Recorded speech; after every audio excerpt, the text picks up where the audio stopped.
როგორ ამოვიცნოთ манипуляტორი ადამიანები ნაწილი მეორე. პირველი ეს ადამიანები არიან ყოველთვის მსხვერპლის პოზაში. თითქოს ყველაფერი არის შენი ბრალი, რაც არ უნდა მოხდეს და თვითონ არიან უდანაშაულოები. ეს ყოველთვის ესე ხდება. შენ გაბრალებენ ყველაფერს აბსოლუტურად.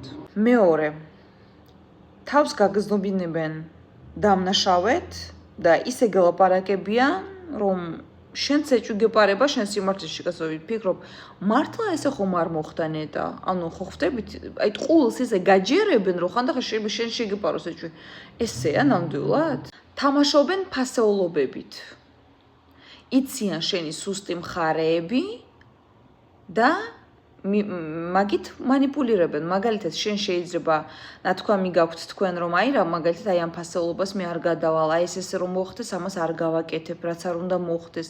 всё, თქვენ დაჭერილი ხართ და ზუსტად იმას გააკეთებს ეს ადამიანი, იცის რომ ვერ გადახვალთ და თამაშობს.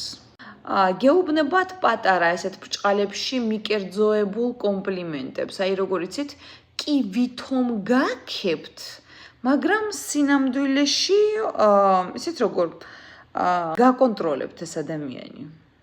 და მეხუთე, ეს ადამიანები ენერგიას გწურავენ.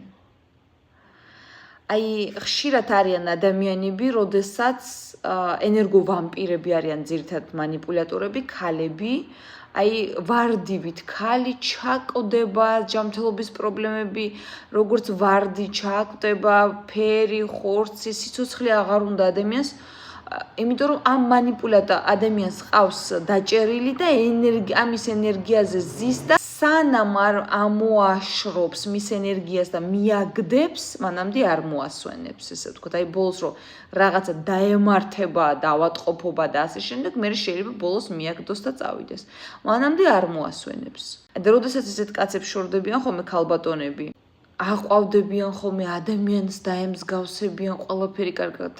ერთი სიტყვით მეგობრებო, მე კიდე გავაგზავნებ სერიას манипуляტორ ადამიანებზე, თქვენ ეს ძალიან დაგაინტერესათ, მაგრამ ძალიან დიდი ცოდნა უნდა ესეთი ადამიანების ამოცნობას, რომ თქვენზე სხვა ადამიანმა არ იმოქმედოს და არ გაგაუბედუროთ, რაც თავარია.